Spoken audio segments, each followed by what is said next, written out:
What's going on, guys? It's Mohammed, the host of Aware Alpha, and welcome to episode 70, 71, I think we're on. And guys, I just want to say how grateful I am for all the individual listeners, okay? I'm grateful that I have a platform that I'm able to come on here, share my voice, share my ideas, share my thoughts, share what's on my heart. And there's actually individuals listening to this, and not only for entertainment purposes, because I know I have an amazing voice, but you guys are actually taking value from this. You're taking ideas from this and you're starting to implement it in your day-to-day lives. How do I know that? Because I get messages, emails from individuals that start to implement certain ideas and strategies, tools, resources that I've shared. And you guys start to do it and you start to see the differences in your own life, and you message me and you tell me how grateful you are for those things. And I just want to let you know how grateful I am for you, for giving me your attention, giving me your valuable time to share what's on my heart. And today, guys, as most of you guys know, I've been bringing very special guests onto the podcast. And today's guest is no exception. She's an amazing soul. And she's someone actually that me and her have become very, very good friends in the last couple of weeks. And we're actually working and planning on collaborating on a couple of great projects in 2022, which I'm sure we'll share eventually. But today, I'm super, super grateful to have this amazing divine feminine with me, because we're going to dive deep and we're going to talk about everything and anything that comes up. Most of you guys know I don't plan for these podcasts. I just literally follow through with my heart. And just to give you guys a little about her, she is well known as the love specialist out in the marketplace. But what I believe is some of the skills that she has is, really to teach you on self-love, conscious relationships, and how to truly have your most amazing divine conscious relationship, doing the work. And she shares a lot about the work in her programs and her courses and the things that we're also working on. But with that being said, I'd like to say thank you for coming on to the show, Presley. Thank you so much. I feel like you need to do that introduction again because it was wonderful. Thank you so much. Really good. It was I'm just so glad literally, you have me on. it was literally from the heart. That's what I feel, right? So I just want to say thank you so much. And one of the first questions that's coming, to me right now, Presley, is what made you get into love and becoming a love specialist? I'm very curious to know, and I'm sure even the audience are also curious to know what inspired and influenced this amazing woman to decide to share things on love. Right. Well, I guess this podcast is only an hour, right? So I'm really going to summarize this. You know what? I think at the end of the day, and you and I have already had conversations about this, is just I love love. And I've always loved love. And it's not just from a romantic standpoint, but it's also from a self standpoint and a connection standpoint. So, I feel connected to everything, and I feel that everything is connected to me.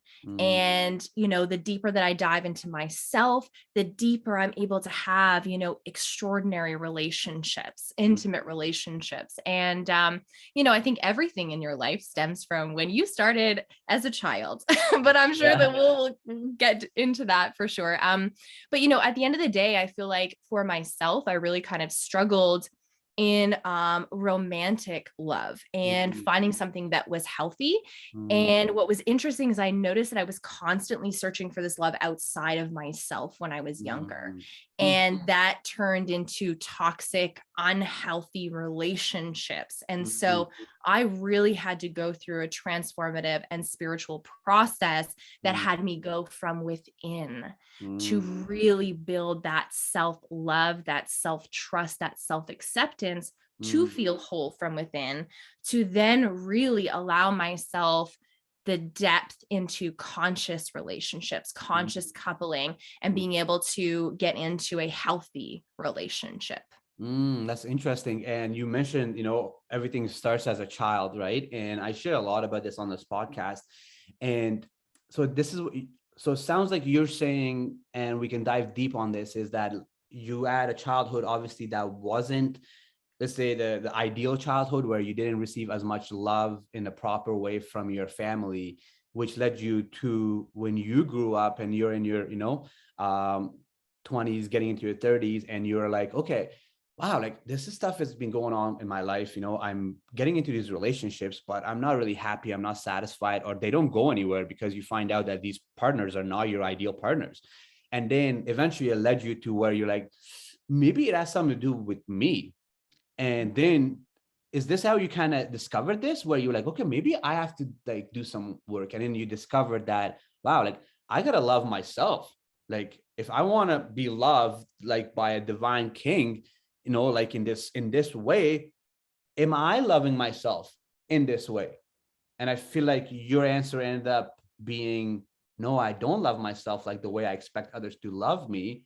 And that's what led you into this process of loving yourself. What does that look like? Like this, what we just talked about, like, so that process of where you had this realization that like, this is why I keep attracting these toxic relationships, is because like, I still got some work to do myself. And then how did you get into that? Because it seems like it's not easy to just like have that awareness and then choose to actually do something about it. Yeah. Okay. So this is really deep. There are quite a lot of things that I could touch on with this. So I think the first thing is, at the end of the day, we all have childhood trauma. Yes. And again, it's not that you were raised in a terrible way, or Yeah. maybe there was something super, super difficult that people would view as challenging in your childhood, but you processed it in a way that was traumatizing and triggering. And what happened is as a child, you had intense emotional experiences that you could not process, you could not express. And what ended up happening was you would continue to have these, and you were not seen, you were not heard, and you were not loved. And what happened is because these things were unresolved, it turned into trauma. And so that is kind of where I believe the childhood wounding comes from, right? And everyone's trauma is very different, very different, right? And so, like you had said, I grew up in a family with parents who were 17 years of age. They were very young when they brought me into this world. So they too were dealing with their own stuff, right? And unaware at the time. And again, the frustrating part, let's be honest about healing, right, is that you realize that the stuff that occurred to you and the trauma that you had was from experiences from these individuals whom you held at such high regard, right? And so now you have to peel back the layers of saying you did the best you could with the knowledge and information that you had, but now I have to heal myself. And that's where the healing becomes also difficult, because it's not linear. Right. And you have to dig and dig and dig. And it's like the onion, right? You have to peel back the layers, because there are layers upon layers of this stuff and of this trauma. And so seeing how my parents interacted, seeing how, their marriage played, and then their divorce, and then them getting into unhealthy relationships with their next partners really affected me on a level that I didn't realize until I actually had to sit back and go, oh my God, I'm doing the same things that they are doing. And now that I'm aware, it's my responsibility to take the action and to do the healing. It's so cool, right? And from my experience, it's interesting that it's not like you at one point, like we set goals for finances, right? Like I want to make $1 million by this time. And like it takes awareness, and it's like, yeah, like I need to set this as a goal. From my experience, healing doesn't happen like that. Like it doesn't happen in the sense of where like 2022 resolutions would be like, I think I want to heal myself. And like, you can't, like, you have to actually experience something so like drastic. And that curiosity in that experience leads you to, wait a minute, like for myself, I was like 26, 27, where I was like, damn, like, how come I've never told a girl I love her back? Like I always had these amazing relationships. I've always had, like, my inner circle would always tell me, like, you have always had amazing women who have loved you dearly, but you didn't love yourself as much. And that's why, of course, my own childhood trauma and people pleasing and always trying to be the best and stuff like that, trying to get dad's approval. Like, I am special. Dad, do you see me? Look, I ran a marathon. Dad, look, I made my first 6 figures at 20. Do you see me? And he still doesn't see me, right? Which pushed me into like the phases that I've gone. But what my point here is that healing doesn't happen in the sense of where like you just wake up one day and like, you're like, yeah, you know what, my new goal is I'm gonna like heal. No, like it literally just like it comes. And then it becomes your responsibility because now you're aware, you have this understanding that, wait a minute, the way I am in relationships, the way I'm in my friendships, the way I am towards money, this stuff all comes from that first relationship I had with my mom and dad. And then the question is, how was my relationship with my mom and dad? Which one of them did I feel safe with? What happened during those experiences? And then I'd like to point out, because as me and Presley get deeper on this, we talk about our parents. In no way are we blaming our parents. We're not blaming, and I know she's not as well. I've had a lot of amazing conversations with her. We are simply using that. What did I say? There's a saying, the way we feel about our parents is a doorway into how we feel about ourselves. So meaning that we're simply using mom and dad and saying, like, for example, I say my mom didn't treat me the way I was supposed to be treated, but I have no hate against her. She had 4 siblings living in a war-torn country. She did the best she can. I love her. I'm retiring her this year. She's the most amazing woman in my life. Yet I'm saying that I had a pretty dysfunctional childhood. Like, I was a very traumatized child, and I went through all these experiences, and I'm using those experiences to understand myself on a deeper level and to do this healing work that I have done in the last couple of years. So the thing that comes to my mind for you is, so how does that look like for you and as well? And also for the person that's listening, where they're in a relationship right now and they listen to this podcast and they're like, damn, me and my partner, like, we're having a lot of issues. And there's a lot of times I feel like it's not my adult version. It's like literally this little child in me that wants, like, this attention. And they're also listening to this podcast right now, right? So my question for you is, when you started to heal and start to this process of self-love, what did that look like? Like, did you start journaling to your inner child? Did you start meditating and sitting with your body? Did you dance your emotions? Like, all those practical things and whatever it is that you did. I'm very curious to hear about them. Okay, so I feel like I'm gonna go back and Keep I'm going. gonna kind of answer some of the things that you said, respond to some of the things you said, and then get into that. Go wherever. Go. Awesome. Sorry to cut you off. Okay. Go wherever. So the first thing is, I do believe that you have to go through like traumatic stuff in order to jump into this healing practice. I think that does make sense. Now, again, trauma is trauma. It doesn't matter what it is, but healing is going to come and smack you in the face and be like, hey, it's time, like, wake up. Like, we need to transform, we need to grow, we need to evolve. And I'll tell you that moment for me was when someone suggested this book, and it was called Women Who Love Too Much by Robin Norwood. Okay. Every single page of this book triggered me. I wanted to rip out every single page.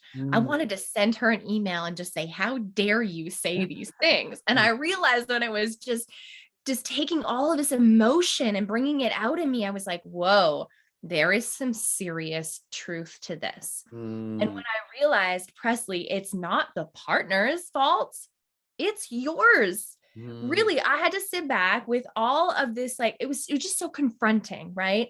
Presley, it's actually you. And you need to do the work. And you are playing this synchronistic dance of unhealthy, toxic relationships. So you now need to take the action. Now, when you say, what does it look like when it comes to self-love and going from within? I took a different route. I was single at that time. And so I spent an entire year of like seclusion, of being this hermit and really focusing on me and diving into these traumas and triggers, right? But I do believe that if you are attempting to heal your heart or heal a pattern, I do believe that it is absolutely possible to do that in another relationship. So even if you are in a relationship right now and you realize, oh, I don't feel good about myself. I don't like myself. My relationship's not going very well. Well, you can still commit to the process even when you're in the relationship. And the Mhm. only thing I would say is that you'll kind of realize after, you've been healing and focusing on that, either your relationship grows and evolves in a wonderful way, or the two of you grow apart because you are now changing. So Mhm. I think that that is also an option as well. I feel like, these things are limitless, and it really depends on how you want to go through your healing process. Mhm. So for me, I love writing. It's a release. And so journaling is extremely powerful. I'm always asking myself questions that really have me dig deep into these traumas and triggers. Like, I just remember recently actually writing a journal prompt that was, go to a really difficult place in your relationship and ask yourself, what actions and thoughts did you have? Because that is actually your patterning, and that is where you can go and you can break the cycle. And Mhm. so, that was really, really powerful for me. And so I Mhm. wrote it all out, and I was going, wow, there's still some stuff to work on. Right. Mhm. And I think, like, I just want people to know that this is an ongoing process. You don't Mhm. get to a place one day where, like, yep, okay, I'm fully healed, I'm good to go. Oh, I love myself, everything's going to be perfect. Like, that's not life. I'm so sorry. Mhm. But this is where the self-love and the self-acceptance comes in. We have Mhm. our strengths, we have our weaknesses. Mhm. There are wonderful things about us, and then sometimes we've got that shadow self, right? Yeah. And we really need to honor and accept and love all of these elements within ourself. Mhm. And that's what I think I really want people to grasp and to understand, that you're not broken. You Mhm. know what I mean? That, you are on a healing path, and it's always this forward momentum. You Mhm. don't stray off the path. You don't go back. None of that. You learn, you evolve, and you grow. And there's so much power in that. That's so amazing. You know, Tell me actually, like, I'm just curious and don't even think about this. What comes to your mind when you hear the words self-love? Oh, I think it's empowering. Mm. I think that it's conscious. I think that like, it's really a powerful act. Like, I just really believe that when we focus on self-love, we focus on wholeness, we focus on consciousness, we Mm. focus on acceptance, and we see ourselves for how we really, really are, in our rawness, in our Mm. authenticity, in our vulnerability. And that's Mm. why I keep saying it is a strength. Mm. And, some people will say, well, it's selfish. And you know what? Selfishness was self-awareness. Mm. Like, I'm choosing me, and Mm. I'm making sure I'm not hurting you in the process. But if I Mhm. don't want to do that, then I'm not going to do that. Or Mhm. I know myself to such a deep, intimate level that if you try to tell me something about me, I'm like, that doesn't work. That doesn't fly. That's not who I am. But thank Yeah. you. I Yeah. appreciate it. Mm. So I just feel like self-love is also very subjective, right? Everyone is going to have their own personal definition and opinion on what that is. So Mm. this is definitely mine. And I would actually love to hear from your viewers what their definition is. And I was gonna say, if somebody's listening to this podcast and they're like, you hear the word self-love and you think it's selfish, that thought process, right? What I would highly suggest for you is that ask yourself what part of you believes that loving yourself is selfish. Okay. And as you ask yourself and diagnose that question, I wonder what comes up. And most of the times, I feel like you will find out that the part of you that believes loving yourself is selfish, it's like almost like a trauma response and comes from experiences where your mom might have, focused on self-love and your dad was like so selfish, or you might have been in a relationship where, that you were choosing to go do something and your partner was like, that's so selfish, even though this thing was actually good for you, right? Like going to the gym, right? Like, so yeah, if you're listening to this podcast right now and the idea of self-love and your first thought is that's so selfish, is I would highly suggest to dig deeper within that thought. What part of you is actually influencing that? What part of you believes that loving yourself is selfish? Honoring yourself, giving yourself what you require is selfish. I don't believe there's anything selfish about loving yourself, right? That's so interesting. So just for the audience to know, how old are you? 30. 30 years old, and you live in Canada, right? Yes, I already know that, but I'm asking her because the listeners that are listening, they're intrigued because we have people that listen in like Indonesia, Switzerland. It's just like, and they're like, where is this woman? Right.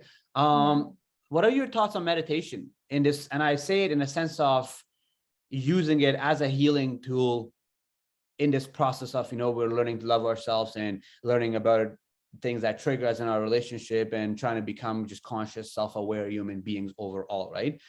How do you feel? What are your thoughts on meditation? And how do you feel like meditation helps in this process? Or you could just be like, it doesn't help. I don't know. Like I've had different questions, those different answers on this podcast, right? So I'm just curious what Presley thinks about meditation and how meditation is incorporated in this healing journey we're talking about. Yeah, I feel like one thing you're going to know about me is that it's very difficult for me to give like a definitive answer because again, everyone is different. Everyone has their own perspective and there's a million healing modalities, right? Oh yeah. And that is what is so incredible about the coaching world and healing itself is because everyone has a different way of doing something that resonates with them.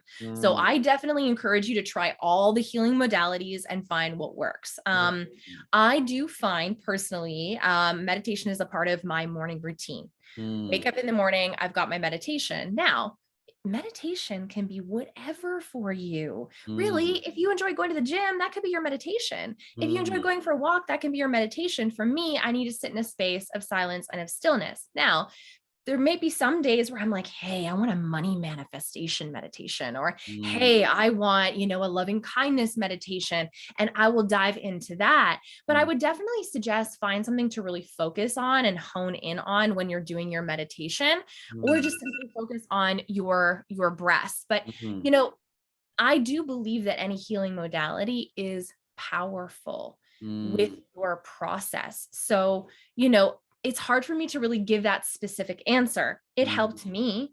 It helped me come back to myself.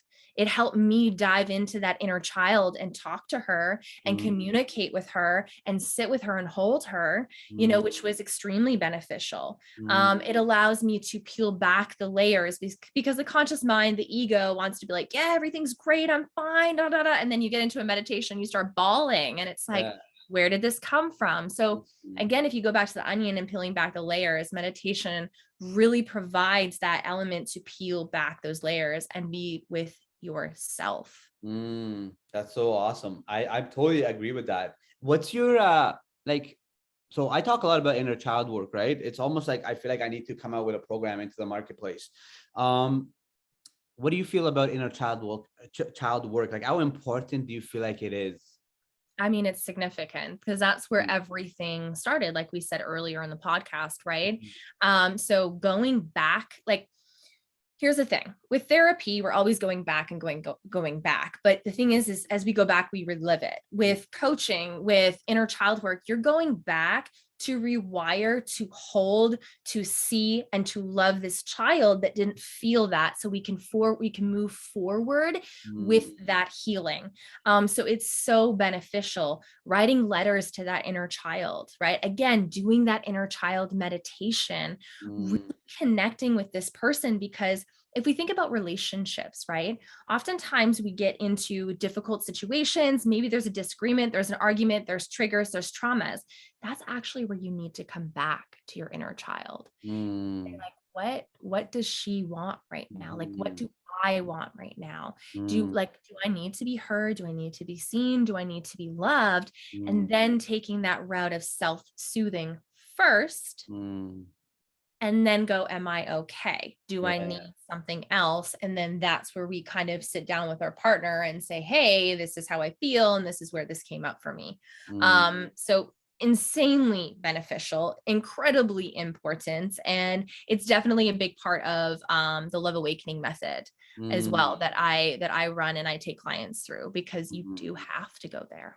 Yes, I'm so glad what you just shared was so good. And I'm totally 100% with it. Like inner child work just did wonders for me, like just next level. And my inner child work was actually very hard. Like I went through almost 8 months, Presley, of just literally every day in my meditation, crying for an hour, 2 hours, and just holding myself. And I'm just telling, and I call my inner child little Momo. So a lot of my friends in my inner circle call me Momo, which is short for Mohammed. But so I call my inner child little Momo. So yeah, like I went through many, many, many days of just holding and hugging them and just telling them I'm here for you and like you're okay, right?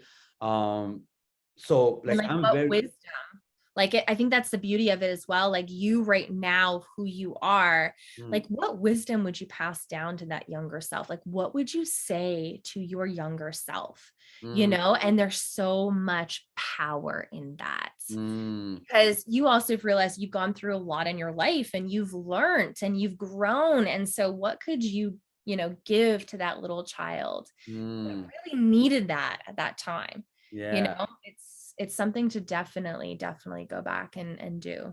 Yeah, for sure. And just like you're listening to this podcast right now, and I talk a lot about inner child work. The thing is, how many times, like for myself, very transparent, my last relationship, I remember, 6 to 7 months into this relationship, and where there were literally times that my inner child was fully in control in the driver's seat and it wanted mommy. And I'm with this divine, amazing, beautiful goddess, building an amazing relationship. Yet I'm playing little Momo and I want mommy. And I'm looking at her like mommy, mommy, mommy. Like this was the scenarios. And the whole masculine feminine energy polarity was falling apart because like how can she be in her masculine when how can she be in her feminine energy when I'm getting into my feminine energy and she has to get into her masculine energy to just hold the space for me, which she did, and she was amazing for that. She did amazing things. But my point here is that, guys, girls, there's a lot of times we're in relationships and you catch yourself just triggered, mad, upset. Why shouldn't she text me on the same time? Why didn't she say I love you when I wanted her? Why didn't she? All these little things. And one of the things I suggest is that there's a lot of times, especially if you haven't done the work and you haven't even discovered the work, we find out that there's a lot of times that we're mad, we're triggered, and it's actually the little child in us. And if you become aware of that, to be like, oh my God, right now I'm like, how come she hasn't texted me on time? And I know she's at work. I know she is working. I know she is busy. But inner child is like, how come she hasn't texted me on time? If you have the awareness to ask yourself, how old is this version of me right now that's reacting the way it is reacting? And if you answer, oh, it's actually like my 6-year-old self. Okay. And my 6-year-old self right now is expecting my girlfriend to play mommy. Is that right? Is that good? No, that's not good at all. So I shouldn't be doing this. Now the question is, how can I heal this inner child so it's not seeking, parenting from this girlfriend, right? Because the dynamic of a intimate relationship needs to be, a romantic relationship where, she's the woman, you're the man, and you guys are playing that dynamic. But most of the times from my own experience, and I see it different relationships, it's either the little girl that wants daddy and the little boy that wants mommy. And a lot of us don't have that awareness to be like, oh my God, like this, and this is why a lot of time that feminine energy, that polarity dies in a relationship. You're 6 months, a year in, and all of a sudden you don't feel attracted to your partner anymore. Like he was really like masculine and amazing, and I fell for him, but yet he's not anymore. And same thing with us as a man, where like, like when I fell in love with her, she was amazing, always in her feminine energy, always like all these things. But now, like she's just always like, and she's not actually, I shouldn't say like this, but she is not in her feminine energy. She doesn't have that feeling of where she feels safe around you. She doesn't feel present. It's because you are, in your feminine energy. And I just went to talk about a whole bunch of stuff here, but to come back is I was talking about inner child work, and out there's so many times it's our inner child that's reacting and expecting mommy in a relationship when you can't expect your girlfriend to play mommy. And this is where I suggest for you to do the inner child work, that validation, the credibility, the compliments that you're seeking from your partner. When you find out that it's your 5, 6, 7-year-old that wants that validation, from my experience, I have learned that I can actually give those myself to my inner child, and I do that through my exercises. Like, you're handsome, you're so beautiful, you're so brave. Like, I'm proud of you, dude. Like, I can't believe you went through these things. And it's interesting, as I've started to do this, like just amazing things have happened. First of all, I'm attracting a very high caliber of partners than I was last year. That's number one where I've noticed that I'm like, man, I must be healing, because like these partners compared to last year is just totally different. Number two is I feel totally free. I feel like, I feel very in tune with this part of me, and I'm feeding it the needs that it has. So I'm not bleeding, if I'm in a relationship, onto that other person with the hurt that they didn't even cause in the first place. Right. So what would somebody's listening right now, they're like, man, how do I start inner child work? What would be some strategies and tools that you would share with them to start their inner child work? And of course, you don't have to give them all the tools. They can, hit up Presley after, and then they can, connect with her. But like, yeah, what are some tools? Just give the audience like, one or two things that they can start their process of inner child work, right? Yeah. Okay. So this is really interesting. Like, I'm gonna backpedal yet again. Keep going. I feel like you have so much to say, and I'm like, I really want to touch on this because it's so spot on. Okay. Oftentimes we don't realize that we will unconsciously recreate the similar experiences that we had as a child in order to gain mastery. So what you're talking about that dynamic with like you and your mom, but actually you in a relationship, right, really came from when you obviously were younger, like we were saying in the podcast. And so I can imagine that relationship was then recreated in that same thing that you discovered when you're younger. So the thing is like, I always want to say that that's okay. It happens, right? It's not a big deal. Let's figure out how we're going to move forward, and how, like you said, we are going to self-soothe. That's really important, right? We do often expect, a lot of people often expect their partner to quote unquote heal them if they haven't done the healing. And that is not the healthy relationship that we are talking about, right? We're talking about healing ourselves. We're talking about going from within and then attracting and bringing in this kind of long lasting and conscious relationship. And then again, it always comes back to you. So the inner child work can happen in so many different ways. But like I said, I'm huge into journaling. I'm huge into writing letters. There is so much that can be said, can be written, can be released, right? When you have it all written down, just talking to yourself, right? And I also think it's really important because we provide everyone with, compliments, and we always say how wonderful they are, but we very rarely do that for ourselves. So even like writing a letter to yourself on how much you've gone through in your life, how much strength you had and drive to push forward and be the person that you are today, is really, really important. Sitting in that meditation, in that stillness, and just talking to that inner child. What does she need? And I'm not just talking about, 5-year-old, your 5-year-old self, then go a little higher in age. Okay, let's talk to this 10-year-old self. Then let's talk to this 13-year-old self and build yourself up from there to really form a connection, because we really need to come back to that little child. We need to build a relationship. We need to become our own freaking best friend, right? We really need to build something solid with ourselves. And like you said, starting with that inner child work in that way, or how other like many healing modalities there are to do that. Okay, so let me ask you this. So now somebody's listening to, they're like, okay, like you guys sound like you're having conversations with your inner child. Sounds like you're talking to your inner child, all these things. So someone could be starting this inner child work and they're like, what do you mean? Like, there's no one that I talk to. There's no inner child. There's no, like, how do I start talking to my inner child? What is your answer to that question? I have an answer as well, but what's like, if someone's like, yeah, I can't seem to get a hold of my inner child. Like, how do I get a hold of this other part of me that you guys seem like you're having conversations and you're writing love letters to and all these things? So what is your answer? How do you get a hold of your inner child? Okay, I'm going to be very real with you. My inner child, baby. My inner child work didn't actually come until roughly 6 months into my healing and transformation, because I had to really get to a place of accessing this vulnerability.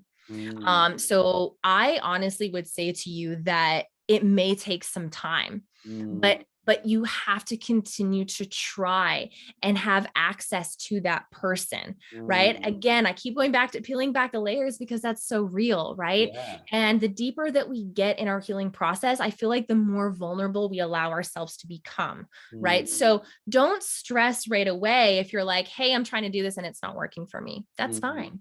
Just go into your meditations, just sit with yourself. Yeah. And then, you know, when you feel like you're in a space that you want to connect on a deeper level, then, you know what, just go back to a moment in time in your life that was really challenging when you were younger. Try to put yourself in that moment.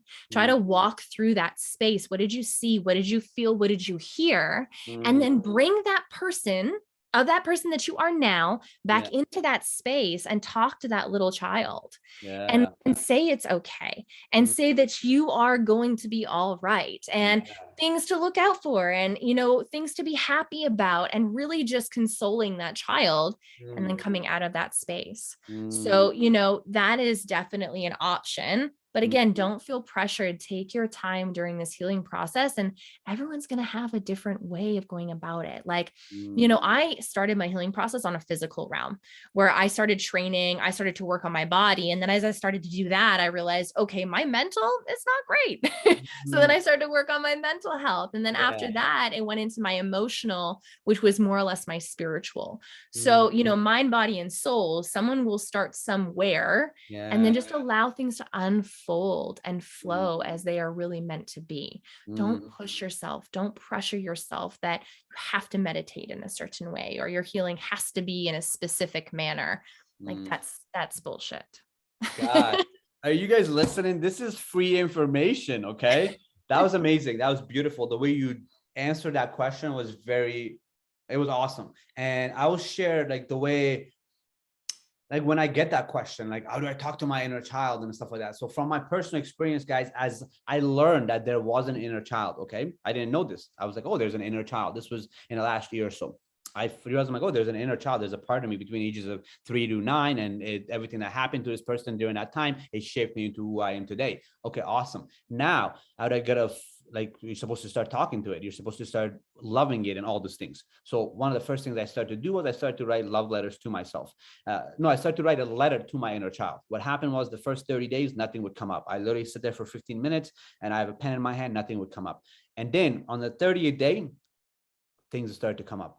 I'm sorry. I'm sorry. I'm sorry. I'm sorry. For a whole week, I just wrote, I'm sorry. I'm sorry. I'm sorry.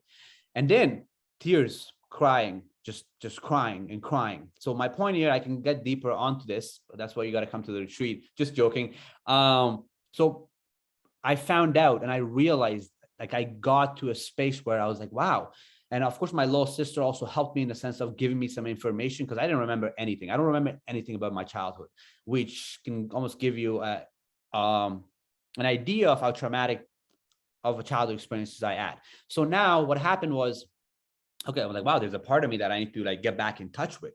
And the reason in my last relationship, she introduced me to my inner child because my inner child had never come. And then I also found out that my inner child only came out around her for the first time in 30 years because my inner child never felt safe around a man or a woman. And so then anyways, I diagnosed and realized that around the ages of 9 is when I finally got abandoned. Like I was abandoned by my mother and my father, and I wasn't getting the things that I want. So, which means that there's that little child, your inner child right now that you're trying to get a hold of. Whatever time that you started to feel abandoned by your family and the ego start to build this protection around it is, let's say you're 30 now. Like for me, I was 30. So I found out that if at the age of 9, I abandoned my inner child, that's 21 years of abandonment. And then all of a sudden I'm like, yo, hold on, let me call my inner child and get a hold of it. It's like not talking to someone for 20 years and be like, yo, I'm going to call him today and we're going to have an amazing relationship. Friendship is going to be amazing. Just like it was the first time we met 20 years ago. It's not going to be like that. So what I realized was that, wow, I got to help make this inner child feel safe enough to actually want to come out. To make it short and sweet, these days, I take my inner child on dates. I hang out with it. I spoil it. I spent a couple of $1,000s actually last month just buying stuff for my inner child that I wanted. I take it out on dates. We have conversations. Like we literally sit there and I'll be like, what do you need from me today? Well, can you tell me how handsome I am? And then I sit there and I tell my inner child how handsome it is. So my point to this is that the best way to get a hold of this inner child is to pay attention to the feelings that are coming up and asking yourself quality questions, right? Like, what do you need from me the most? What happens is when you do start to ask these questions, what happens is you will start to get answers. Like, for example, like literally when I started inner child work, I would be like, dude, like what's going on? What's happening? I didn't even know, like, because my inner child was just overreacting, crying, and that's all. That's the only way it was expressing itself. And also on a side note, you sit there to do this journaling in this meditation, trying to find your inner child, trying to think of a time when you were a baby or a kid, and all of a sudden you might want to start crying. If tears come, let them out. That's actually your inner child talking to you right now. And right now, the only way it knows how to express itself is through tears. And if you have abandoned this inner child for 20 plus years, guess what? There's going to be a lot of tears. For example, like myself, I went through almost 8 months of every day crying. There was days I was crying for 3-4 hours, and I would just cry and cry. And one thing I do take pride in, that I do have the strength to be able to do what I did, because most people will take an hour out of their busy schedules and us to do this work. I shut everything off, and I was like, I'm going deep into this. And it does take a lot of strength, because there was many times I actually started to feel like I forgot my own true essence of like, dude, you choose to do this work. You're not this work. Like, you're not this teary emotional kid. You're just choosing to stay here right now to do this work, right? So it's very hard work and stuff like that, because like there was a lot of times I lost myself. I felt like I was like, wow, I'm so depressed. I'm going through all these things. All this stuff's happening to me. And then I had to come back and be like, no, dude, you chose to do this to heal yourself. And these are just parts of you that you're learning to love, forgive, process, and all these things, right? Anyways, just talked about so many things. I do want to say on a side note here right now that there's gonna be more episodes with me and Presley, because it's already been 50 minutes, and like there's 1,000 other things that I want to talk to her about. There's 1,000 other questions that I want to ask her. But I just went off on a bunch of stuff.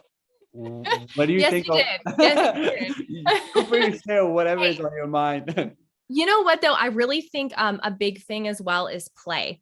So we have to remember that, as adults, we take things so seriously all the time. And I remember I turned 30 and I was like, I am going to like basically an amusement park. I'm riding all the freaking roller coasters because I love it. I'm embracing my inner child. And I really just want to let people know, allow yourself to play, allow yourself to enjoy. That is you actually accessing your inner child. So if Yeah. you want to start somewhere and you want it to be a little light, then go and play. Like, do you want to run around? Like, if it's fall, rake some leaves, jump in some damn leaves, go out if it's winter time and just make a snow angel, like, have a snowball fight, have a pillow fight, like play, please play and allow yourself to enjoy that as well. So, you can't get all serious, but if you're just starting out, try it a little light and then go from there. Yeah. And what you just said was so awesome. I'm so massive on play. I believe play is actually part of the grind. If we were to talk about like the whole overachiever and trying to achieve your goals in your life, and you're trying to make 10K months, 50K months, all those things, I share a lot with my own business partners, my own inner circle. Our play is part of the grind. Like, I literally shut things off and I play, I dance, I hang out, I do. And it's interesting, I actually just thought of like my last relationship. Why it was so amazing about it was that we actually would have dates, and it would be her 8-year-old version and my 6-year-old version. And like, we would only act in our inner child. Like, we wouldn't play the adults. And I remember actually last year, my birthday, this amazing woman threw me one of the most amazing birthdays ever. And it was an inner child, because at the time I was doing a lot of inner child work. So she threw, if she's listening to this, like threw me the most amazing birthday ever. And what it was it wasn't like, so I was supposed to show up at her house, and I was 8 years old the whole day. And like the whole day was painting, playing, making, peanut butter jelly sandwiches, like being in my 8-year-old self. So what I'm trying to say here right now is that, yes, play is super important. And like Presley just mentioned, like, yeah, you can get all super serious and everything like that. But another great way to get in touch with your inner child is to start acting silly and play. And if you feel like, let's say you start to just dance and start shaking your body, you start to, sit there and let's just focus on the dancing. So you go to dance and you become, and parts of you is like judgmental. It's like, oh, I'm moving my body all weird. Or like, no, that's the adult mind. don't listen to that. Just get into your body and start just silly, play music and just dance and truly express that. That's a great way to get in touch with your inner child, because your inner child is the playful version of you, the one that likes to get silly, get creative, dream big, and do things without a judgmental mind, right? Presley, I just appreciate you so much. And I feel like there's so much more coming from me and you. Like the world is just not even ready. I feel the world is ready. The world is going to be super grateful and thankful for all the things that we do come out with and put it out there into the marketplace. A question that comes to me right now: what do you think of a man that is in tune with his emotional expression? So in the sense of, let me just give you some context. We live in a very macho, patriarchy influenced world where a lot of men grow up to don't express your emotions, don't cry, don't, get into your feminine energy. Like that stuff is no. And I have found out, and I have amazing, very powerful men in my life that cry, express their emotions, and truly get in touch with those parts of themselves. And these are men that I admire, and these are men that I look up to. And I'm also someone that I've become a man like that, that there's men also that admire me and look up to me for the things that I do, which is expressing my emotions, being okay to cry and letting it all out. So what are your thoughts on a man that is emotionally that expressive?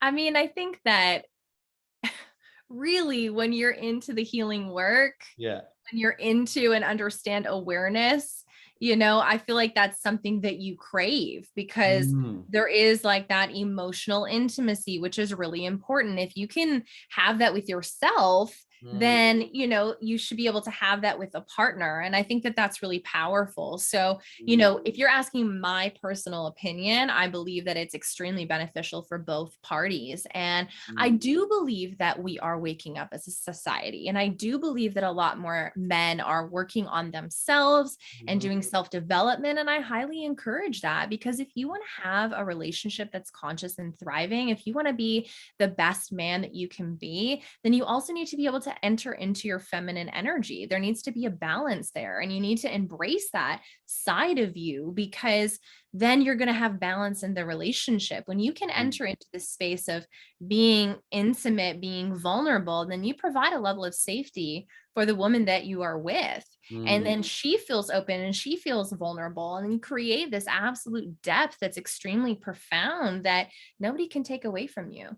And who doesn't want something as beautiful as that? So I think it's so powerful. It's extremely empowering. And I think that both parties need to do that, right? It's not just men getting into their emotions, it's also women getting into their emotions, right? Because as we talk about this macho environment, women also are, having to, stand up in these boardrooms and have to enter into a masculine. And so then they bring that into the relationship. And it's like, hold up, honey, allow yourself to enter into the feminine too, right? So it takes two to tango. And I think both people need to really focus on that as well.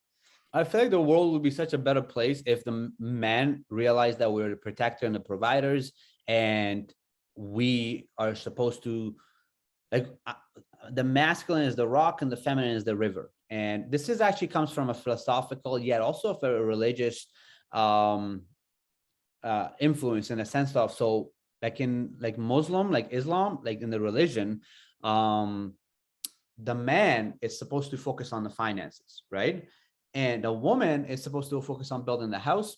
And in a very healthy way, I'm saying this, right? So in the sense where like the woman doesn't have to ever worry about money, because the husband is like, babe, we're okay, right? And in the wife is now focused on making sure the house is okay. Yet we live in a world now where if there's a lot of stuff women want to do as well. So even in that scenario, the woman still doesn't need to worry about the money. The man can focus on the money. The woman can focus on the house, but then she can start her own side hustle and start making money and make a lot of money, all these things like that, right?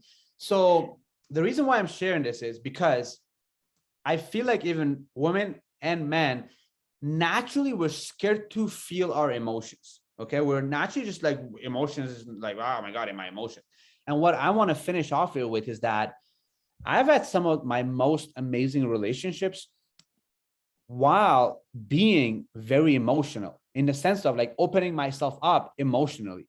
And then in return, the females in my life have felt safe with me to share their side of the story, their journey and their struggles naturally, because by me sharing what was on my mind and my heart, they felt safe enough.